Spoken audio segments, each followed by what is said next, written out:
My father would read the same bedtime story to me every night. I think that was his way of confessing to being a mass murderer. Every night my dad was in charge of putting me to bed. He would help me brush my teeth, and then would tuck me into my nice warm bed. Then he would tell me a story. Every night, it was the same story, the story of Bosco and Billy. I always enjoyed the story of Bosco and Billy.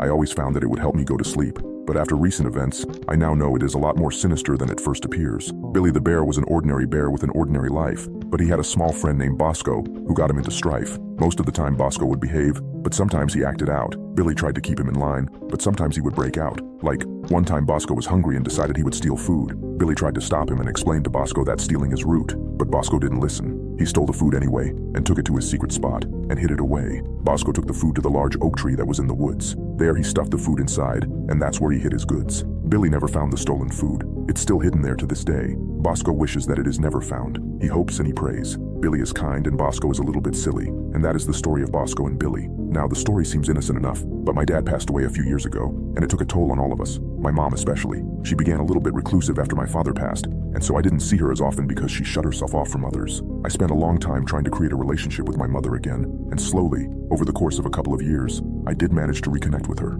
Things weren't as they once were, but she did invite me over once a week for a cup of coffee. During these hour-long visits, we would sit in the kitchen and talk about times gone by, about my childhood, about my time at school, and about all of the good times we had together. The one subject that didn't come up, however, was my father. I think the pain was still too raw for my mom to talk about him. On one of my weekly visits, though, I thought that I would try and mention my father, as I felt that it might do Mom some good to talk about him. I decided to mention the story that he would tell me every night. Do you remember that story Dad used to tell me before bed? The story of Bosco and Billy? I hesitantly asked, not knowing how Mom would react to the mention of her late husband. Mom looked up from her cup of coffee that she was drinking. She looked confused. Maybe because it was the first time he had been mentioned for a number of years, or maybe because she didn't know what I was talking about. No, I don't remember that story, she replied. You had a lot of books, so I can't remember all of them. I was a bit surprised by this. Dad told it to me every night, so I would have thought that she would remember it. I then went on to explain that it wasn't a book. It was a story that would recite without reading it off of a page, because he knew it so well. I thought that your father would read you a different book each night, she said, sounding confused.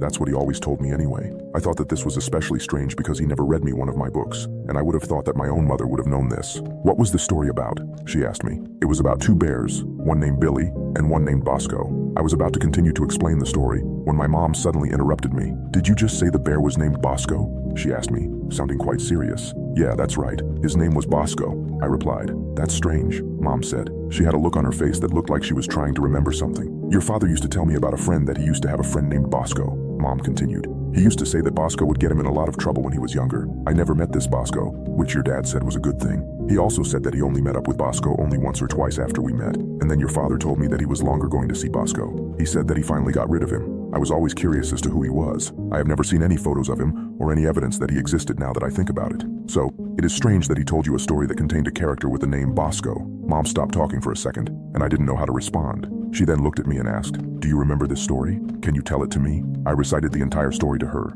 She listened to the whole tale without changing her expression. She took it all in, and then she asked, an oak tree? Are you sure that Bosco hid the food in an old oak tree in the woods? Yeah, it was definitely an old oak tree. Why is that? I asked her, sensing that something wasn't quite right. It's just that, on mine and your father's first date, he took me to an old oak tree that was inside the Shelton Woods, only a 10-minute drive from here, she responded. He told me then that it was lucky for me that Bosco hadn't decided to interrupt their date. She then stopped talking and stared at the wall behind where I was sitting. I think it is time for you to go now. I'm sorry, she told me, a hint of sadness in her voice. I thought that maybe it was for the best that I did leave. I got up and gave her a small hug, which she didn't even seem to notice. Then I collected my things and headed out the front door. I got into my car and began to drive home. On the way home, however, the thought of the old oak tree and Bosco began to fill my head. I couldn't escape these thoughts. I didn't know what it all meant, if it meant anything at all. I don't know what compelled me, but I had to visit the Shelton Woods and find this oak tree. I turned my car around and headed in the direction of the woods. 15 minutes later, I found myself standing at the edge of the woods. I took a step forward and entered them. I didn't know exactly where this oak tree was, but I was determined to find it.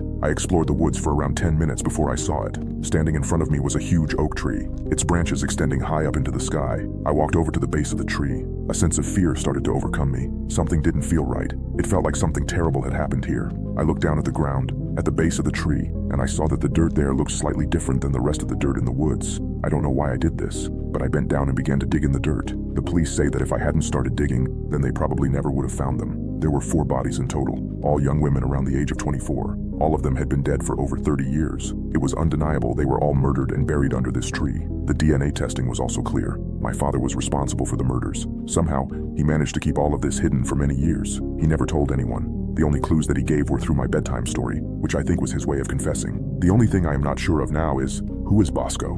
You can now check if there's a part 2 by pressing share and more.